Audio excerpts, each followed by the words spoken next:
should we be afraid of AI?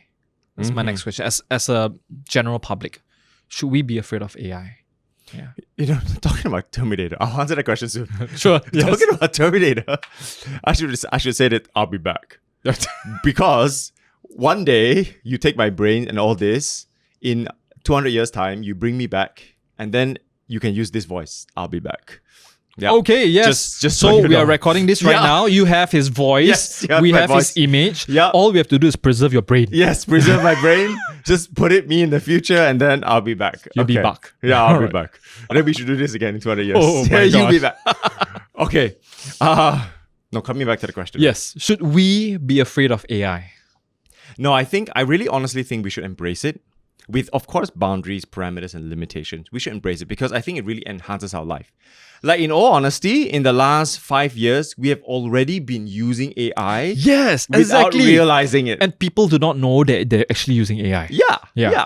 We've already been using AI. Like the first Google search engine back when it was created, 15, 18 Yeah. years ago? Technically speaking, Yep. that's AI. True. Right? That's right. So that's the birthplace, maybe a few more years back. So we've already been using AI a lot, but now it's just come up to the forefront Yes. of we can interact with AI. Yes, Is there that's right. interaction and AI having self-awareness and all that should we be cautious? I have a story that I want to share. Not too sure how many knows it, but at the Olympics, Google released their latest AI advertisement, right? Okay. So what they did was a father saw Sydney McLaughlin winning the race, and then the daughter wanted to write a letter to Sydney, and the father asked Google AI, I think Gemini or Bard, right?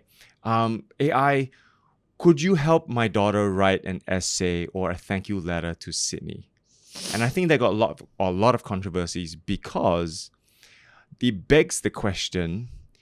It's good to use AI to aid us in our work, our emails, our homework, whatever it may be, perhaps one day, right? But does it replace interaction between me as a father and my kid? Oh, That's the controversy, yeah, that's right? Yeah. Because now the father is subletting his duties as a father to AI to Yes. father his daughter. Yes. Now that is where I draw lines of being cautious. Because relationships are still relationships. Yes. Right? My interaction between me and my children, me and you, Yes. me and the church, me and community should always be there, and AI should never replace. Yes. I want to bring this a little bit more. I think it was either ChatGPT. I think it was ChatGPT. They released their latest version. And in one of the advertisements, they had a father talking to a son. Yeah. And the father telling ChatGPT or whichever AI, could you teach my son some math thing? Logmatic or I don't know, whatever. Could you teach my son math? Yeah. Right? Now, coming back to what you said, right? Because it is practically giving, subletting his duties. Yeah. Part of his duties, I would say, not fully his duties, part of his duty as a tutor to tutor his son to the AI. Yeah. Right? But he's still there. Yeah. He's still there. What do you think? Okay, one thing is, yes, he's subletting his duties to the AI, maybe because he does not have the expertise. Yeah. But the AI Has. somehow has that expertise, Yeah. right? And is able to do a better job tutoring the son. Okay. Okay, and in that sense, he's able to save some time. Okay. Because time, energy, brain space, whatever, all of that. And he can use that to actually have meaningful conversations with the son instead. And I think that's great. You think it's okay? I personally think that's okay. Like, I can't speak Mandarin and I'm learning. My Okay. son is also trying to learn. So if there's an AI interpreter or teacher in between us, that would save us a lot of time, right? Right. They can teach both of us at the same time. But what I'm not okay is if I leave the room and all my son's interaction is with this AI. Yeah. So technically speaking, he only knows AI to be his father, to be his companion, to be his friend. And what kind of friend is this? Because AI can only teach you that much. AI can teach you logic. AI can teach you maybe a little bit more than logic depending on what technology we have. But AI cannot teach you emotions. Yes, that's right. AI cannot teach you how do I deal with somebody who is sad. Yeah. How do I be there for somebody? Do I keep quiet? Do I just hold your hand? Do I wipe a tear away? Right? How do I worship God?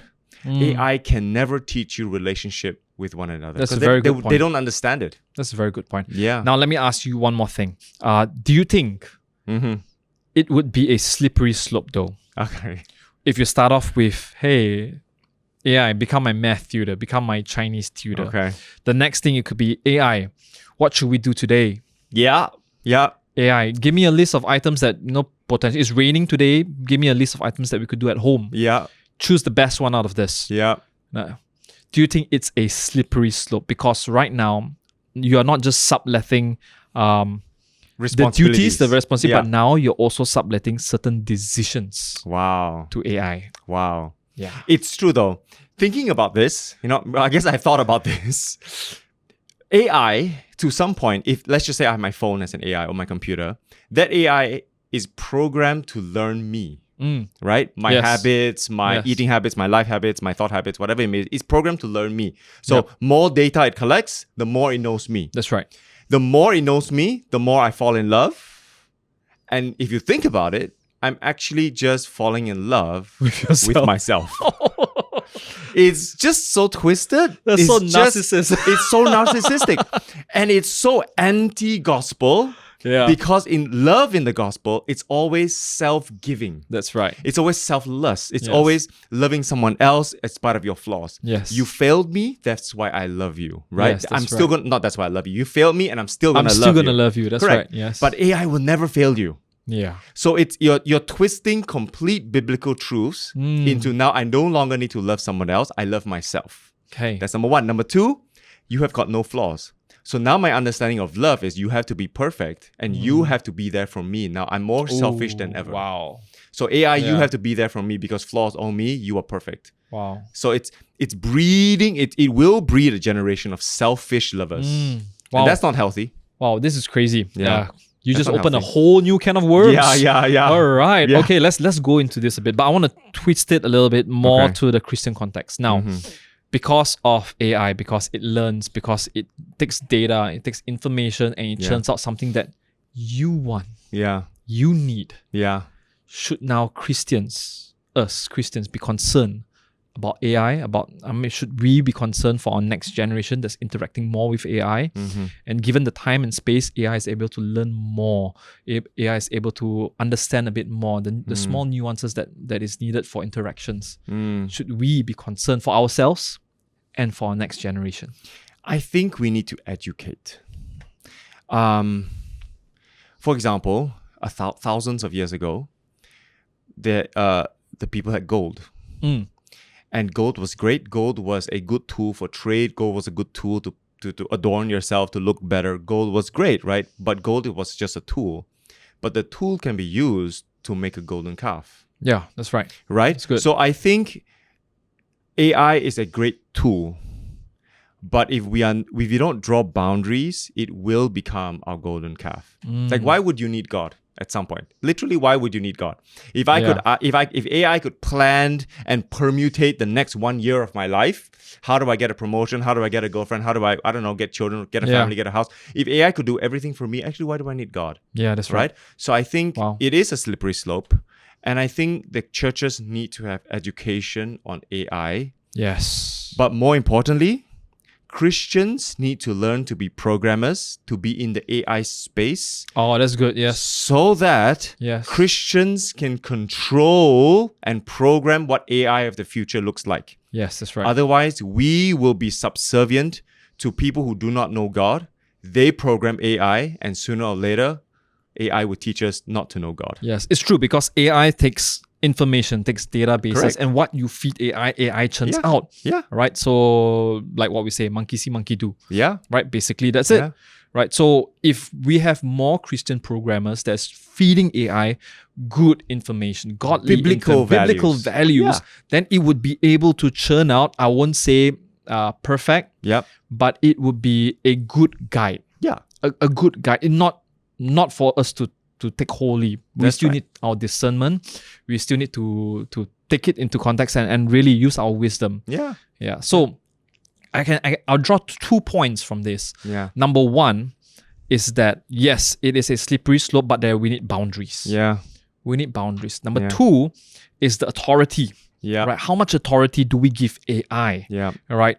Like example, the case that I gave, AI, please find out something for me to do. Yeah. Basically, I'm subletting my decision making, my authority to that AI. AI. That's right. So how much authority to give? Let's talk about boundaries Yeah. and authority a little bit. Yeah. So what do you think are the boundaries that we should have with AI? That's a great question. Because as I was watching iRobot, and they programmed the 3 Asimov laws into Yes. the robot, and that's fine. But I'm thinking, if the director, scriptwriter was a Christian, you would have placed the 10 Commandments in the robot Oh, first. that's good. Yes. Right? Yes. Why the 3 Asimov laws? Which brings me back to my point. What boundaries and limitations we should put is always understanding that God is our authority, Yep.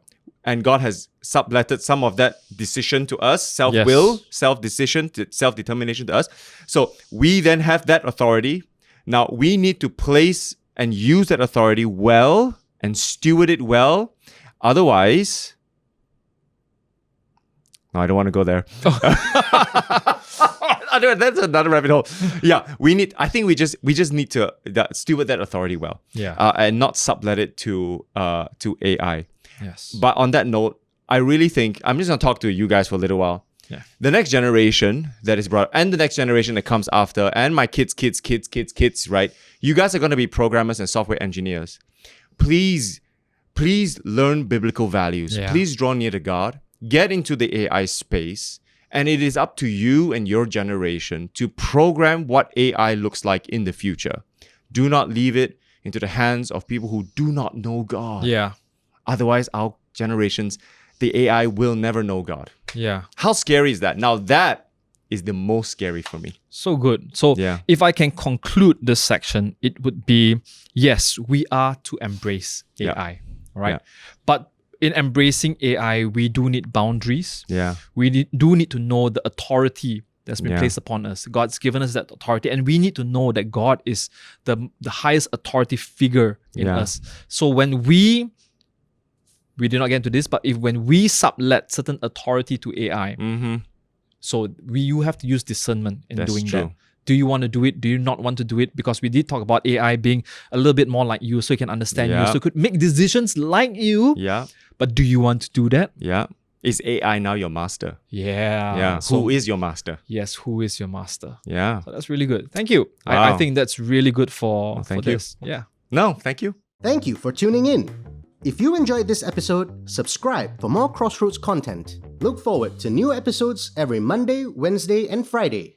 If you need to speak to a pastor or if you're looking for a church to call home, come visit SIBKL.